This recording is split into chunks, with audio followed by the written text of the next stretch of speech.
ज़्यादा करप्शन कहाँ है आपके हिसाब से? नेताओं में है, जुडिशरी में है, ब्यूरोक्रेट्स में है? मेरे समझ से बराबर बराबर है।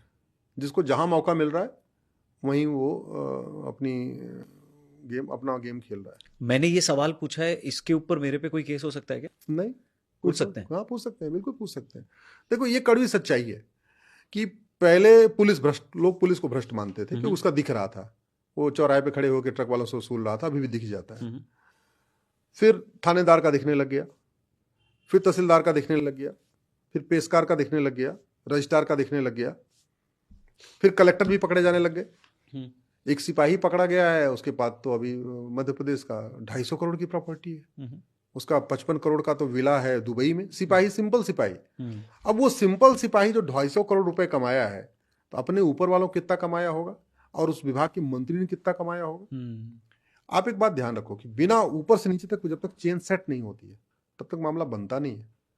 ये कहीं ना कहीं पूरी एक चेन होती है, उस चेन में कई लोग होते हैं, हो सकता है कमिश्नर तक जाता हो सकता है वो कप्तान तक जाता हो सकता है वो डिप्टी एसपी तक जाता हो। एक पूरी चेन बनती है, चाहे वो पुलिस विभाग में हो, चाहे प्रशासनिक विभाग में हो, चाहे कहीं बनी बनाई व्यवस्था है, एक बनी बनाई व्यवस्था।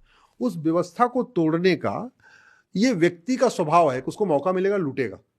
तो करप्शन रोकने का एक ही तरीका है कि मौका ही ना मिले, और मौका न मिले तो उसका तरीका मैंने बताया। 100 रुपए से बड़ी नोट बंद कर दीजिए, 1000 रुपए से ऊपर कैश लेन देन बंद कर दीजिए, 10,000 रुपए से ऊपर आप आधार से लिंक कर दीजिए, 90% करप्शन खत्म हो जाएगा। और 90% लोग देश से बाहर भाग जाएंगे। नहीं भागेंगे, पैसा बनाया तो उसको कहीं पार्क तो करना पड़ेगा। हाँ, वो जो लोग हैं, वो जो भ्रष्ट लोग हैं, वो बाहर भाग जाएंगे। जैसे ही वो बाहर भाग जाएंगे, आपकी संसद भी अच्छी तरीके काम करेगी, आपकी विधानसभा अच्छी तरीके काम करेगी, लोगों को जो अनसिक्योरिटी है वो भी ठीक हो जाएगी। लोग फिर भारत वास्तव में सोने की चिड़िया हो सकता है। इस देश में अगर पुलिस रिफॉर्म, जुडिशियल रिफॉर्म कर दिया जाए तो भारत सोने की चिड़िया दोबारा बन सकता है। और भारत सोने की चिड़िया आज भी है। इसीलिए साइकिल से चलने वाला जैसे पार्षद बनता है, वो पजेरो, स्कॉर्पियो, फॉर्च्यूनर सब खरीद लेता है। तो इसका मतलब सोने की चिड़िया आज भी है। जैसे वो कुछ लोगों के लिए, हाँ कुछ लोगों के लिए, ठीक बात है। तो वो जो व्यवस्था है वो तभी ठीक होगी जब कानून बदलेगा। नहीं तो माननीय प्रधानमंत्री जी दुनिया के सबसे ईमानदार प्रधानमंत्री है, लेकिन ग्राउंड लेवल पे करप्शन बिल्कुल नहीं कम हुआ। बाकी छोड़ो, बनारस में करप्शन कम नहीं हुआ जहां के सांसद है। माननीय प्रधानमंत्री जी दुनिया के सबसे मेहनती, सबसे राष्ट्रवादी, सबसे ईमानदार प्रधानमंत्री हैं। गुजरात में इतने लंबे समय तक शासन किया, लेकिन जो लेखपाल था, जो पटवारी था, जो कानूनगो था, जो तहसीलदार था, वो तो एज इट इज काम करता रहा।